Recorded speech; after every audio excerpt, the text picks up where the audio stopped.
Financial etiquette. Who should pay and for what dash? Hi friends. Today let's talk about financial etiquette in relationships, an issue that causes a lot of controversy and misunderstanding. Who should pay on dates? How do you divide expenses in a family or relationship? This is a question on many people's minds. And in this video, we'll explore how to approach money in a relationship with respect, while understanding everyone's roles and expectations. Who pays the bill at a restaurant? Is it necessary to lend money to friends and relatives? Is it okay to accept expensive gifts? What is financial etiquette? Financial etiquette is a set of unwritten rules and norms about how people should behave in money-related situations.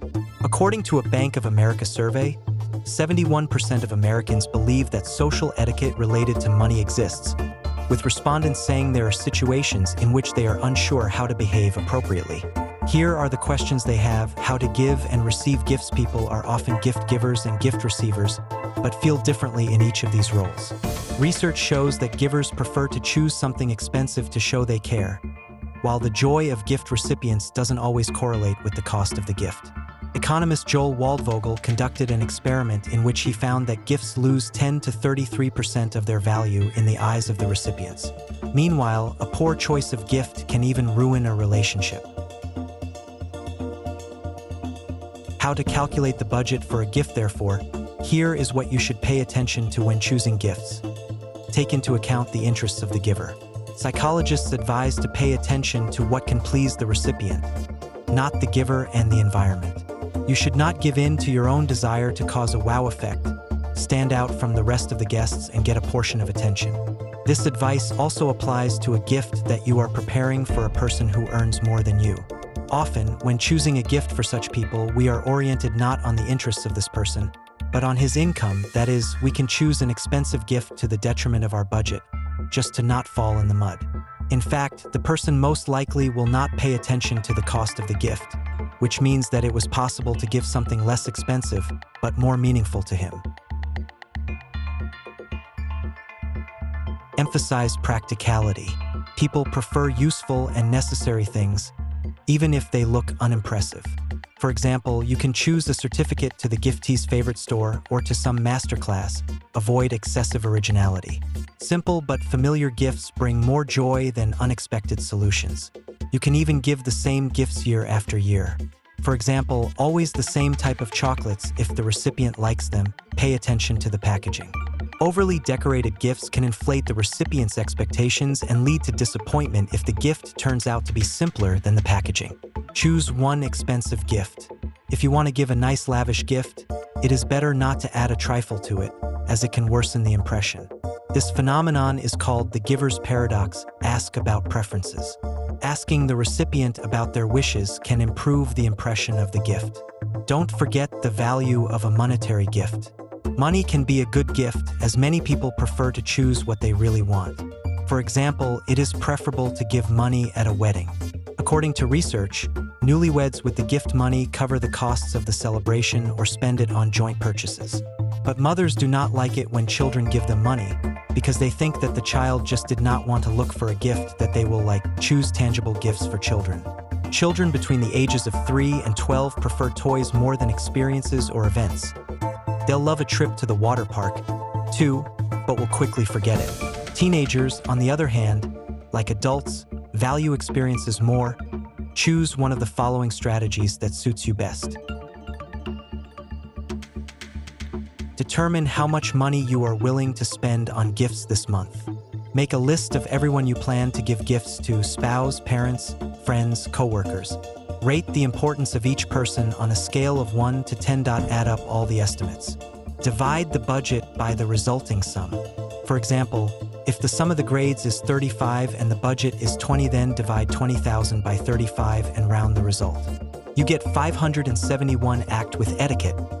Give a gift worth about 5% of the recipient's monthly income. Act within your own financial situation.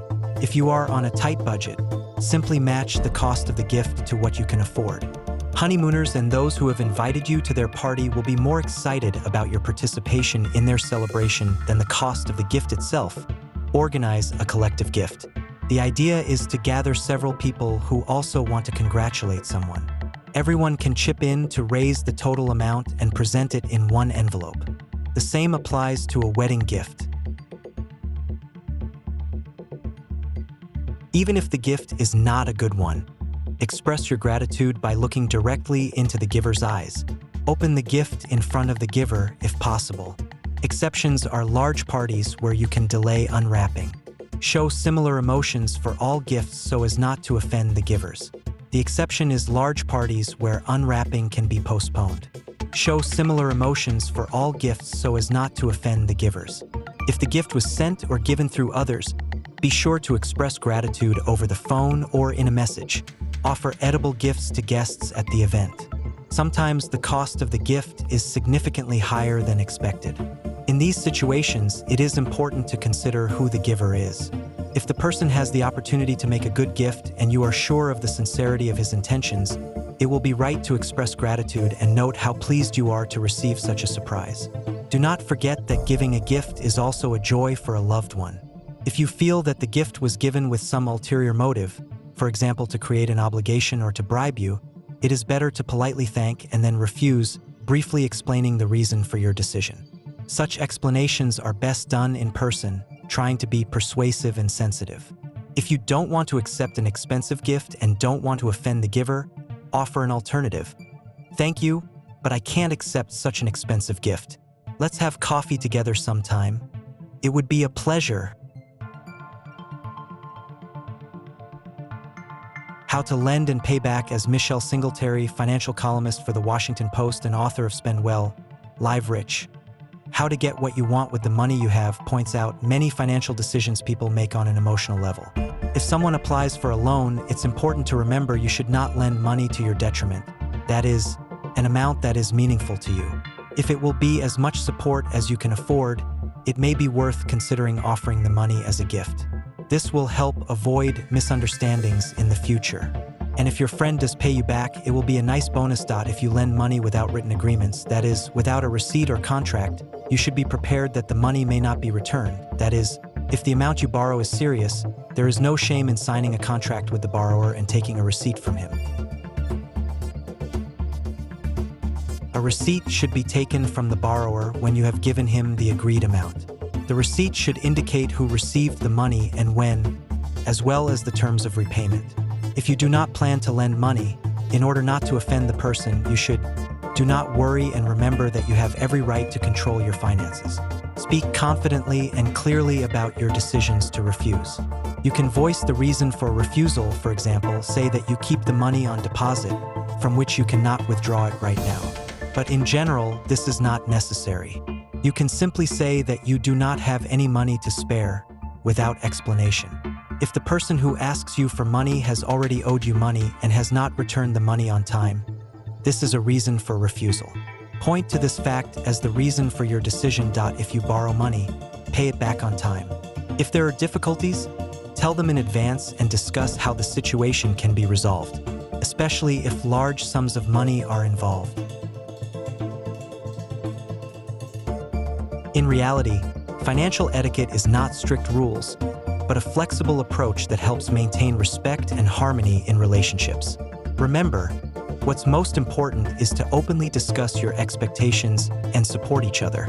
Share in the comments how you handle financial issues in your relationship, subscribe to the channel, give it a like, click the bell, and see you in the next video. May your relationship be full of trust and understanding.